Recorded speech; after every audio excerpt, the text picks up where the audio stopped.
الحمد لله الحمد لله وكفى وسلام على عباده الذين اصطفى خصوصا على أفضلهم وخاتم النبيين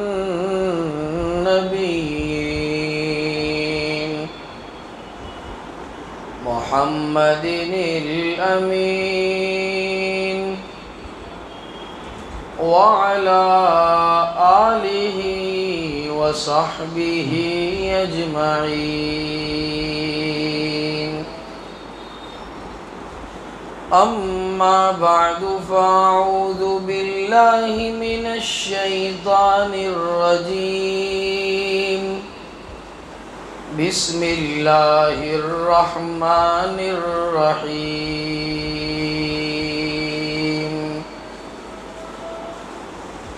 ولا تقولوا لمن يقتل في سبيل الله أموات بل أحياء ولكن لا تشعرون وقال الله تبارك وتعالى في مقام آخر ولا تحسبن الذين قتلوا في سبيل الله أمواتا بل أحياء عند ربهم يرزقون عن النبي صلى الله عليه وسلم أنه قال إن أفضل الصيام بعد شهر رمضان شهر الله المحرم أو كما قال مزمل عليه الصلاة والسلام اللهم صل على سيدنا محمد وعلى آل سيدنا محمد وبارك وسلم. ماہ محرم جاری ہے. یہ مہینہ بڑے ہی عظمتوں والا، بڑی شان والا، حرمت کے جو مہینے اللہ عز و جل نے قرآن کریم میں 4 حرمت کے مہینے، حرمت والے مہینے بیان فرمائے ہیں، ان مہینوں میں اس مہینے کا شمار. چنانچہ اللہ نے قرآن کریم میں فرمایا ان عدت الشہور عند اللہ 12 شہرا فی کتاب اللہ. اللہ نے قرآن کریم کے اندر 12 مہینے ہیں اس طرح سے بیان فرمائے، اور یہ 12 مہینے کوئی آج کل کے نہیں ہیں. یوم خلق السماوات والارض، جس دن سے آسمان کو اور زمین کو پیدا فرمایا، بس اسی وقت سے یہ 12 مہینے بھی ہیں، موجود ہیں. آگے فرماتے ہیں منہا اربعۃ حرم، ان میں سے 4 حرمت والے مہینے. حرمت والے مہینے کیا ہیں؟ یہ ایک مستقل الگ بحث، ایک تفصیل ہے، اس کے لیے ایک مستقل وقت درکار. لیکن صرف اتنا سمجھتے چلو، ان 4 مہینوں کے اندر جو حرمت والے ہیں، نمبر 1 ذی قعدہ، نمبر 2 ذی الحجہ، نمبر 3 محرم، اور نمبر 4 رجب المرجب. یہ 4 مہینوں کے اندر کفار اور مشرکین بھی ڈاکہ زنی، لوٹ مار، قتل و قتال، لڑائی جھگڑا یہ سب بند کر دیتے تھے. اتنی حرمت والے مہینے ہیں، اتنے عظیم مہینے ہیں، اتنی شان والے مہینے ہیں. تو پھر ہم تو مسلمان ہیں، ہمارے لیے کتنا احترام اور کتنی عظمت ان مہینوں کی لازم. دوسری بات، یہ مہینہ افضلیت کے اعتبار سے تو ہے ہی ہے، لیکن جہاں افضلیت ہے، جہاں ہم اس مہینے کا احترام کرتے ہیں، وہاں اس سے کئی گنا زیادہ خرافات اس مہینے کے تعلق سے ہمارے جو ہے معاشرے کے اندر بسی ہوئی، کئی بگاڑ جس کی اسلام کے اندر اور شریعت کے اندر کوئی حقیقت نہیں ہے، ان بگاڑ کو اس مہینے کے ساتھ جوڑ دیا ہے۔ تو اس مہینے کی حرمت اور اس کی تعظیم کہاں باقی رہی، اس مہینے کا وقار کہاں باقی رہا۔ بہرحال 2-3 باتیں عرض کرنی ہے، مختصر میں بتاتا چلوں۔ پہلا تو یہ کہ جس طرح سے غیروں کو اپنی تاریخ معلوم ہوتی ہے کہ ان کی کوئی بھی چیز، اگرچہ ان کی ہر چیز بے بنیاد، لیکن ان کی بے بنیاد چیزوں کی بھی ایک تاریخ ہے، لیکن مسلمانوں کا آج حال یہ ہے کہ ان سے پوچھا جائے کہ محرم کے متعلق کچھ بیان کرو، تو یہ تو سب کو معلوم ہوگا کہ اس میں تعزیے نکلتے ہیں، بے بنیاد، اس کی کوئی حقیقت، سبیل لگاتے ہیں، بے بنیاد، اس کی کوئی حقیقت نہیں۔ صرف ایک بات یاد ہے، حضرت حسین رضی اللہ تعالیٰ عنہ نواسہ رسول اکرم صلی اللہ علیہ وسلم کی شہادت ہوئی، لیکن ہمیں بھی غم ہے حضرت حسین کی شہادت، ہم بھی مغموم ہیں، لیکن اتنا مبالغہ کہ دوسرے جلیل القدر صحابہ کرام کی شہادت کو فراموش کر بیٹھ۔ بڑے بڑے صحابہ نے اس جنگ کے اندر جانیں دی، حضرت حسین کے خود کے بھائیوں نے جانیں دی۔ حضرت علی رضی اللہ تعالیٰ عنہ کی دوسری بیوی جس کا نام لیلہ تھا، ان سے حضرت حسین کے بھائی تھے، ایک کا نام ابو بکر، ایک کا نام عمر، ایک کا نام عثمان۔ ان تمام کی شہادت کو کیوں ذکر میں نہیں لایا جاتا؟ حضرت حسین کی شہادت کے ساتھ کیوں علی اصغر کو بھلا دیا جاتا؟ کیوں علی اکبر کو بھلا دیا جاتا ہے شہدائے کربلا میں؟ کیوں ہم بھول جاتے ہیں کہ امیر المؤمنین حضرت عمر بن خطاب رضی اللہ تعالیٰ جلیل القدر صحابی، خلفائے راشدین کے اندر جن کا شمار نبی اکرم صلی اللہ علیہ وسلم کے سسر بھی ہوتے ہیں، کیوں ان کی شہادت کو بھلا دیا جاتا ہے؟ یہ بھی شہید محرم الحرام ہی کے مہینے میں کیے گئے۔ بہرحال محرم کے اندر اور کہیں بہت ساری چیزیں ہیں، لیکن ایک سٹیپ وائز بیان کرتا چلوں کہ چند بگاڑ ہے، اور ان بگاڑ کے مقابلے میں ہمیں ان کو سدھار کر کن اچھی چیزوں کو لانے کی ضرورت ہے۔ چند برے عقیدے ہیں، اور ان برے عقیدوں کو ختم کر کر کن اچھے عقائد کو ہمارے اندر پیدا کرنے کی ضرورت ہے۔ سب سے پہلے تو ہم اپنی تاریخ کو سمجھیں۔ ہم دیکھتے ہیں 2023 چالو ہے، 2022 جاری ہے، 2021 جاری ہے، تو یہ تو عیسوی تاریخ ہے، سن عیسوی سے اس کو ہم یاد کرتے ہیں۔ حضرت عیسیٰ علیہ السلام کی پیدائش سے یہ عیسائیوں نے اپنے نئے سال کا آغاز کیا۔ تو حضرت عمر رضی اللہ تعالیٰ عنہ کے زمانے میں، اور جب وہ خلیفہ تھے اس وقت یمن کے گورنر تھے حضرت ابو موسیٰ اشعری رضی اللہ تعالیٰ عنہ، تو انہوں نے ایک خط لکھا حضرت عمر نے حضرت ابو موسیٰ اشعری کو، تو جواباً حضرت ابو موسیٰ اشعری نے فرمایا کہ ہماری کوئی تاریخ ہے نہیں، اس کی وجہ سے کبھی کبھی تکلیف ہوتی۔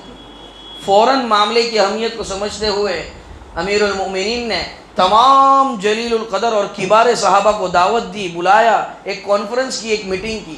اس سے سبق ملتا ہے کہ اگر کوئی بڑی پوسٹ پر ہے، لیکن اگر کوئی چھوٹا آدمی اس کے ہاتھ کے نیچے، اس کے ماتحت کوئی اچھی رائے دیتا ہے، تو اس رائے پر غور و فکر کرنے کے لیے ہمیں یوں نہیں سمجھنا چاہیے کہ مجھے یہ رائے دیتا ہے، یہ تو میرے انڈر میں ہو کہ اوپر میں ہو۔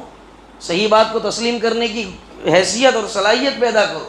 ہم سے چھوٹا کوئی بات بتلائے یا ہم سے بڑا کوئی بات بتلائے، اگر حق ہے اس کو تسلیم کرو، سچ بات ہے اس کو تسلیم کرو۔ بہرحال عرض یہ کر رہا تھا، میٹنگ بلائی گئی، سب گورنر آئے، تو اس وقت حضرت عمر رضی اللہ تعالیٰ عنہ فرمایا، ایک چھوٹا سا خطبہ دیا اور تاریخ کی اہمیت کے اوپر بات کی، اور کہا کہ ہماری بھی کوئی تاریخ ہونی چاہیے، ہم کیسے سال کا آغاز کریں، کیسے سال کی ابتدا کریں؟ تو بعض صحابہ نے رائے دی سرکار کی پیدائش کے دن سے آغاز کیا۔ حضرت عمر نے اس رائے کو قبول نہیں فرمایا، اور فرمایا کہ اگر سرکار کی پیدائش سے ہم سال کا آغاز کرتے ہیں تو یہاں پر عیسائیوں کی مشابہت لازم آتی ہے۔ اور سرکار نے فرمایا، دیکھو کتنی نظر ہے قرآن حدیث پر، من تشبہ بقوم فہو منہم، کہ جو جس قوم کی مشابہت اختیار کرے گا اس کا شمار اسی قوم سے ہوگا۔ یہ رائے تو سائیڈ ہوگی۔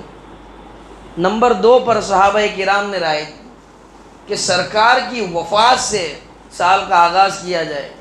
حضرت عمر نے فرمایا کہ یہ رائے بھی قبول نہیں کی جا سکتی، سرکار کا دنیا سے چلے جانا یہ تو مسلمانوں پر بڑے غم کا پہاڑ ٹوٹنا ہے، کیسے اس رائے کو قبول کر سکتے۔ نمبر 3 پر بعض صحابہ کی رائے یہ رہی کہ فتح مکہ کے موقع سے جو ہے ہم سال کا آغاز کرتے ہیں، تو حضرت عمر رضی اللہ تعالیٰ عنہ نے اس کو بھی قبول نہیں فرمایا اور وجہ بیان کی، یہ ایک فتح عظیم ہے، یہ ایک بڑی فتح ہے، کہیں ایسا نہ ہو کہ اس فتح کی خوشی کے اندر مسلمان اپنے اصلی کام کو، سرکار کی شریعت کی اشاعت کو بھلا بیٹھے اور کہیں جیت کے ذوم میں نہ آ جاویں، کہیں جیت کی خوشی کے اندر اسلام کو اور شریعت کو نہ بھلا بیٹھے، اس سے بھی ہم نہیں کر سکتے۔ اس کے بعد حضرت عثمان ابن عفان اور حضرت علی المرتضی رضی اللہ تعالیٰ عنہما کی رائے یہ رہی کہ ہم ہجرت سے سال کا آغاز کریں، تو حضرت عمر رضی اللہ تعالیٰ عنہ نے اس رائے کو پسند فرمایا اور فرمایا ہجرت کرنا اولاً تو اور شروع میں تو یہ لگتا ہے کہ مسلمانوں کو دب کر نکلنا پڑا مکہ سے، لیکن ہجرت کے بعد ہی اسلام کو عروج ملا، اسلام کو جلا ملی، اسلام پھیلا، اسلام کی دور دور تک دعوت پہنچی، یہ ہجرت کے واقعے کے بعد ہوا۔ اس بنا پر ہم اپنے سال کا آغاز ہجرت سے، اب سال کا آغاز تو ہو گیا، اب مہینہ کیسے شروع کریں، اس کی بھی رائے لی، مشورہ لی۔ تو بعض صحابہ نے فرمایا کہ رمضان سے ہم اپنے سال کو شروع کرتے، اس لیے کہ رمضان تو تمام مہینوں کا سردار، تو کہا رمضان کی فضیلت تو اپنی جگہ، اور کس کی کیا رائے؟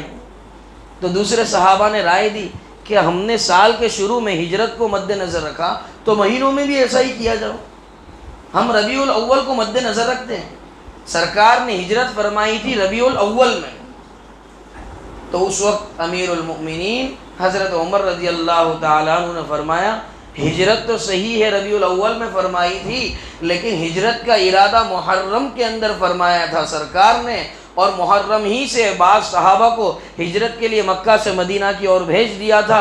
اور دوسری وجہ یہ بتلائی حدیث پاک میں نبی اکرم صلی اللہ علیہ وسلم نے محرم کے مہینے کو اللہ کا مہینہ کہا ہے، فرمایا شہر اللہ المحرم، کہ محرم یہ اللہ کا مہینہ ہے۔ اب اس کی بھی حکمت سنتے چلو، کیا محرم اللہ کا مہینہ ہے تو دوسرے 11 مہینے کس کے؟ سب اللہ ہی کے مہینے ہیں، لیکن کسی چیز کی عظمت کو بیان کرنا ہوتا ہے تو اس کی نسبت ایسی چیز کی طرف کر دی جاتی ہے جس سے اس کے محتم شان ہونے کو، اس کی عظمت کو، اس کے اسٹیٹس کو، اس کے مقام کو، اس کی مرتبت کو سمجھا جاتا ہے۔ مثال کے طور ہم جس مسجد میں بیٹھے ہیں اونچی مسجد ہے، اس کا نام کس کا گھر ہے؟ یہ ارے بولو کس کا گھر ہے؟ اللہ کا گھر۔ چمپا مسجد اللہ کا گھر، جمعہ مسجد اللہ کا گھر، اور مسجد حرام بھی اللہ کا گھر، لیکن ہم عمرے کے لیے حج کے لیے جاتے کیا بولتے ہیں؟ ایسا بولتے مسجد حرام جا رہا ہوں، بیت اللہ جا رہا ہوں۔ بیت اللہ کے معنی اللہ کے گھر کے ہوتے ہیں۔ اونچی مسجد جاتے تو کیوں نہیں بولتے بیت اللہ جا رہا ہوں؟ یہ بھی بیت اللہ ہے، وہ بھی بیت اللہ ہے، لیکن مسجد حرام کی شان کو، اس کے اسٹیٹس کو، اس کی عظمت کو، اس کے وقار کو بیان کرنے کے لیے کہتے ہیں بیت اللہ جا رہا ہوں۔ اسی لیے حدیث پاک میں محرم کی عظمت کو بیان کرنے کے لیے اللہ کے رسول نے فرمایا شہر اللہ المحرم، محرم یہ اللہ کا مہینہ ہے۔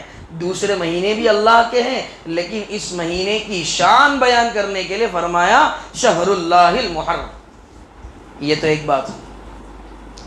دوسرے نمبر پر جو بات بتلانی تھی، حضرت عمر رضی اللہ تعالیٰ عنہ کی دوسری رائے یہ اس حدیث کو مد نظر رکھتے ہوئے پھر مہینوں کا آغاز بھی محرم سے ہوا، سال کا آغاز ہجری سے اور مہینوں کا آغاز محرم سے۔ نمبر 3 پر یہ سوال کہ ہجری جو شروع ہوئی تاریخ یہ تو حضرت عمر کے زمانے میں شروع ہوئی، تو اس سے پہلے کس طرح سے تاریخیں لکھی جاتی تھی؟ تو عام الفیل سے تاریخ لکھی جاتی۔ اب یہ عام الفیل کیا ہے؟ یعنی ہاتھی والوں کا سال۔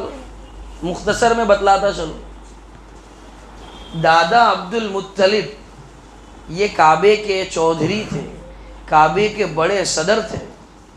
ابرہہ نامی بادشاہ ظلم و بربریت کا پیکر، بڑا ظالم قسم کا آدمی، اس نے ایک کلیسا بنایا تھا، ایک چرچ بنایا تھا، اور وہ چاہتا تھا کہ جس طرح سے کعبہ کا احترام ہوتا ہے، کعبہ کی تعظیم، اس لیے کہ اسلام آنے سے پہلے بھی اور نبی اکرم صلی اللہ علیہ وسلم کی بعثت سے اور نبوت سے پہلے بھی کعبہ کی طرف لوگ جاتے تھے اور عمرہ کرتے تھے، اگرچہ ننگے ہو کر طواف کرتے تھے، البتہ کعبے کی حرمت تو حضرت آدم علیہ السلام سے ہے، بعد میں جا کے حضرت ابراہیم علیہ السلام نے اس کو رینوویشن کیا، اس کو واپس بنایا، ورنہ اس کی حرمت تو حضرت آدم سے چلی آ رہی ہے۔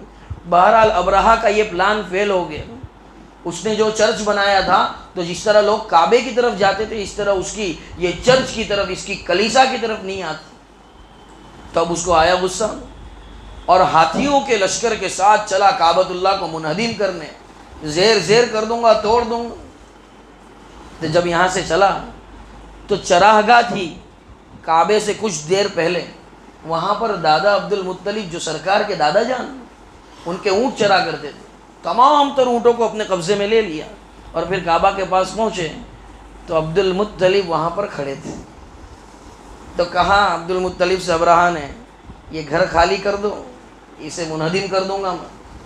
تو کہا بھائی گھر تو چھوڑ، تو میرے اونٹ لا جو تو نے وہاں سے لے لیے تیرے قبضے میں۔ تو ابرہہ بڑا اچنبھے میں آ گیا، بڑا تعجب کرنے لگا اور کہنے لگا میں کعبۃ اللہ پر قبضہ مانگ رہا ہوں، اتنی اہمیت والی جگہ ہے جس کے تم صدر ہو اور تمہیں تمہارے اونٹوں کی پڑی ہے۔ تو کہا اونٹ میرے ہیں، میں اس کا مالک ہوں، میرے حوالے کر دے، یہ گھر جس کا ہے اور جو اس گھر کا مالک ہے اس کی حفاظت کا ذمہ بھی اس نے لے رکھا ہے۔ بس اتنا کہنا تھا اور کچھ دیر ہوئی، اس نے یلغار کرنا چاہی، ابابیل کی شکل میں اللہ نے اپنی فوج کو بھیجا اور ابابیل کے منہ کے اندر، حضرت مفتی شفیع صاحب رحمۃ اللہ علیہ لکھتے ہیں اپنی کتاب کے اندر، چھوٹے چھوٹے کنکر تھے جنہوں نے ایٹم بم کا کام کیا تھا، چھوٹے چھوٹے پتھر پھینکتے جاتے اور ابرہہ کے لشکر کو تہس نہس کرتے جاتے۔ بڑا انقلابی واقعہ ہے۔ تو اس دن سے یاد کرتے ہوئے ہجری سے پہلے عام الفیل کے ذریعے تاریخ کو لکھا جاتا تھا، اسی لیے کہا جاتا ہے سرکار دو عالم صلی اللہ علیہ وسلم کی پیدائش ایک عام الفیل میں ہوئی، یعنی جس سال میں ابرہہ کا لشکر برباد ہوا، تہس نہس ہوا، اس سال میں سرکار کی آمد ہوئی اس دنیا کے اندر۔ اب یہ تو بات رہ گئی، اب دوسری ایک بات، یہ تو تاریخ کے تعلق سے باتیں تھی کہ سال کس طرح شروع ہوا، اب دوسری ایک خرابی، بڑی خرابی ہے، محرم کے مہینے کے اندر تعزیے نکالے جاتے، شہادت پر ماتم کیا جاتا ہے، سبیلیں لگائی جاتی ہیں، یا حسین واہ حسین ہم نہ تھے، ہوتا تو کر کیا لیتا بابا بھائی، کچھ نہیں کر سکتا، میں ہوتا تو پانی پلاتا، میں ہوتا تو شربت پلاتا۔ لاک ڈاؤن کے اندر تو خود کے باہر نکلنے کے پھانپے تھے، خالی پولیس والے ڈنڈے لے کے گھومتے تھے، ہماری ہمت نہیں ہوتی تھی، اور اگر پکڑا جاتے تھے تو پھر پہچانیں لگانی پڑتی تھی، تو وہاں تو ننگی تلواریں تھیں، چمکتی ہوئی تلواریں تھیں، وہاں تو کوئی پہچان چلتی نہیں تھی، میدان کارزار میں کسی کی کوئی سفارش چلتی نہیں، وہاں تو جو تہے تھے آیا اڑ گئی اس کی گردن۔ بہرحال اگر ماتم منانے کی گنجائش ہوتی تو کیوں صحابہ کرام نے سرکار کے دنیا سے جانے پر ماتم نہیں منایا؟ ماتم منانے کی گنجائش ہوتی تو کیوں حضرت حسین اور اہل بیت کے اتنے بڑے بڑے لوگوں کو کربلا میں شہید کرنے کے بعد باقی جو صحابہ تھے اور باقی جو تابعی اور تبع تابعین گزرے انہوں نے ماتم نہیں منایا؟ حضرت عمر رضی اللہ تعالیٰ عنہ انہوں نے کیوں شہادت کی تمنا کی؟ حدیث پاک میں آتا ہے شہادت کی تمنا کرنا یہ مسنون ہے، چنانچہ دعا ہے حدیث پاک میں جو حضرت عمر رضی اللہ تعالیٰ عنہ بارہا مانگا کرتے تھے، فرمایا اللہم ارزقنی شہادتا فی سبیلک واجعل موتی فی بلد رسولک، اے اللہ تیرے راستے کی موت چاہتا ہوں اور دیار حبیب صلی اللہ علیہ وسلم سے دور بھی نہیں ہونا چاہتا۔ دعا قبول ہو گئی، فجر کی نماز کا موقع ہے، امیر المؤمنین نماز پڑھا رہے ہیں، پیچھے سے وہ ابو لولو فیروز مجوسی آیا، اور دو دھاری خنجر سے لگاتار حضرت امیر المؤمنین رضی اللہ تعالیٰ عنہ کی کمر پر لگاتار 6 وار کیے دو دھاری خنجر کے. آپ زخمی ہو گئے. زخمی ہونے کی حالت میں بھی نمازوں کا احترام، نمازوں کی عظمت، نماز اللہ کا حکم ہے، اس کی دل میں اہمیت. پیچھے سے عبد الرحمن ابن عوف رضی اللہ تعالیٰ عنہ کو کھینچ کر آگے لائے، اپنا نائب بنایا. موقع کی نزاکت کو دیکھتے ہوئے حضرت عبد الرحمن ابن عوف رضی اللہ تعالیٰ عنہ نے نماز کو مختصر فرمایا، اور سلام پھیرنے کے بعد امیر المؤمنین نے کوئی ہائے واویلا نہیں کیا، صرف اتنا پوچھا کیا کوئی ایمان والے کے ہاتھ تو میرے خون میں نہیں رنگے؟ صحابہ نے فرمایا نہیں، ایسا نہیں. پھر فرمایا اپنی زبان سے قتلنی الکلب، مجھے کتے نے قتل کیا. اور پھر صحابہ نے کہا وہ ابو لولو مجوسی فیروز جو تھا آپ کو جس نے زخمی کیا ہے وہ باہر نکلنا چاہتا، لیکن صحابہ کرام کی صف بندی کا عالم یہ تھا، ایسے مل مل کر کھڑے رہتے تھے کہ نکلنا چاہا نکل نہیں پایا، اسی خنجر سے اس نے اپنے آپ کو ختم کر دیا. اور کچھ دن رہنے کے بعد حضرت امیر المؤمنین عمر بن خطاب رضی اللہ تعالیٰ عنہ دنیا سے تشریف لے. اگر شہادت اتنی بری چیز ہوتی، اچھی چیز ہے، اس کی تمنا کرنا مسنون ہے، تو حضرت عمر کے جانے کے بعد کیوں ماتم نہیں کیا دوسرے لوگوں نے؟ کرتے نا اگر کرنے کی اجازت ہوتی. وقت ہے نہیں. کربلا کی چھوٹی سی جھلک بیان کروں کہ ماتم کی مذمت کے اوپر یہاں سے کیسے حضرت حسین گئے، ایک تفصیل. البتہ جب وہاں پہنچے تو خیمہ لگا جہاں حضرت حسین رضی اللہ تعالیٰ عنہ کے گھر والے تھے. جب ہتھیاروں سے لیس حضرت حسین باہر نکلے مقابلہ کرنے کے لیے، جنگ کے لیے، تو اندر سے اہل و عیال کے رونے کی آواز ذرا سی باہر آ گئی. ذرا سی آواز اور رونے کی تھوڑی سی بھنک پڑ گئی. حضرت حسین رضی اللہ تعالیٰ فوراً واپس ہو گئے، اندر گئے. خبردار اگر میرے نانا کے دین کو رسوا کیا، خبردار اپنے رونے کی آواز کو بلند کیا، خبردار اگر رونے کی آواز کو بڑھایا. میں تو جا رہا ہوں اس لیے کہ میرے نانا کے دین کی حفاظت، میں حفاظت کے لیے جا رہا ہوں، اور تم یہاں رو رہے ہو. جس کی منائی ہے قرآن کے اندر، جس کی اجازت نہیں ہے قرآن کے اندر، شریعت میں جس کی گنجائش نہیں ہے، وہ کام تم لوگ کر رہے ہو. اگر کرنا ہوتا وہ کام تو حضرت حسین رضی اللہ تعالیٰ عنہ کبھی نہیں روکتے اپنے اہل و عیال.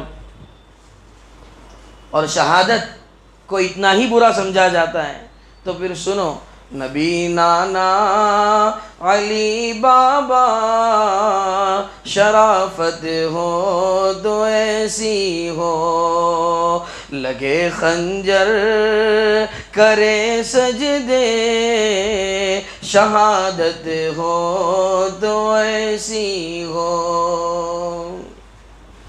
وہاں خنجر لگ رہے اور یہاں سجدے ہو رہے ہیں، صرف اور صرف تحفظ شریعت محمد صلی اللہ علیہ وسلم کے لیے، صرف اور صرف سرکار کے لائے ہوئے دین کی حفاظت کے لیے، صرف اور صرف شریعت مطہرہ کی تحفیظ کے لیے، صرف اور صرف دین کو رسوائی سے بچانے کے لیے. اسی لیے حضرت مولانا محمد علی جوہر جب برطانیہ تشریف لے گئے اور برطانیہ گئے تو یہاں والوں نے کہا کہ آپ کہاں جاتے ہو، آپ کو قتل کر دیں گے انگریز لوگ، مار دیں گے، کاٹ دیں گے، گرفتار کر لیں گے، آپ کے پیچھے ہمارا کون ہے؟ تو کہا کوئی نہیں ہو تو کیا ہوگی، سرکار کا دین ہے تو سب ہے، دین اسلام کی حفاظت ہے تو سب کچھ، میں تو وہاں جاؤں. اب جب وہاں پہنچے تو پھر اپنی زبان سے اشعار کہیں. کیا کہیں؟ پیغام ملا تھا جو حسین ابن علی کو، خوش ہوں کہ وہ پیغام قضا میرے لیے ہے. حضرت حسین کو جو پیغام دیا گیا تھا، ان کو جو چیز نصیب ہوئی تھی، آج میں خوش ہوں وہ میرے لیے ہے. اور اللہ کے رستے کی جو موت آئے مسیحا، اکسیر یہی ہے کہ دوا میرے لیے اللہ کے راستے کی موت آ گئی تو یہ اس کی اکسیر یہی ہے کہ یہ دوائی ہے میرے لیے۔ اللہ کے راستے کی اگر موت آتی ہے، دین کی حفاظت کے لیے اگر مجھے چلے جانا پڑتا ہے، مٹ جانا پڑتا ہے، کٹ جانا پڑتا ہے، تو میرے کو اس سے بڑھ کر اور کیا چاہیے؟ اور ان تمام واقعات کے ساتھ ساتھ ایک اور کڑی جڑتی ہے مسلمانوں۔ آج مسلمانوں کے اوپر محرم کس چیز کا پیغام دیتا ہے وہ سنیے۔ آج مسلمانوں کے اوپر یہ الزام لگایا جاتا ہے کہ ہم وطن سے محبت نہیں کرتے۔ پھر آ جاؤ پیچھے، جو ہجرت کا واقعہ تمہیں سنایا، کس طرح سے ہجری تاریخ شروع ہوئی، تو اس وقت جب سرکار نے ہجرت فرمائی ربیع الاول کے مہینے میں، جو ارادہ محرم سے فرمایا تھا، تو کچھ دور گئے مکہ کے، اور سرکار ایسے دیکھ رہے ہیں اور کہہ رہے اپنی زبان مبارک سے، اے پیارے ملک، اے پیارے وطن، میں نہیں چاہتا تجھے چھوڑوں، لیکن کیا کروں، تجھ میں رہنے والے باشندے اور ہمارے برادران وطن نہیں چاہتے کہ ہم یہاں رہیں۔ دل تو نہیں چاہتا، لیکن چونکہ اسلام کی تبلیغ بھی کرنی ہے اس لیے تجھے چھوڑ کر جا رہا ہوں۔ تو گئے تو اپنے وطن کے لیے آنکھ سے آنسو بہائے۔ تم کیا ہمیں دیش سے پیار کا سبق پڑھاؤ گے؟ تم کیا ہمیں دیش سے محبت کا درس دو گے؟ 1450 سال پہلے تاجدار بطحہ صلی اللہ علیہ وسلم نے ہمیں اپنے وطن سے، اپنے ملک سے محبت کا سبق پڑھا دیا ہے، تمہارے سبق پڑھانے کی ہمیں کوئی ضرورت نہیں ہے۔ یہ بھی پیغام ہے محرم کا، یہ بھی تعلیم ہے محرم الحرام کے مہینے کی۔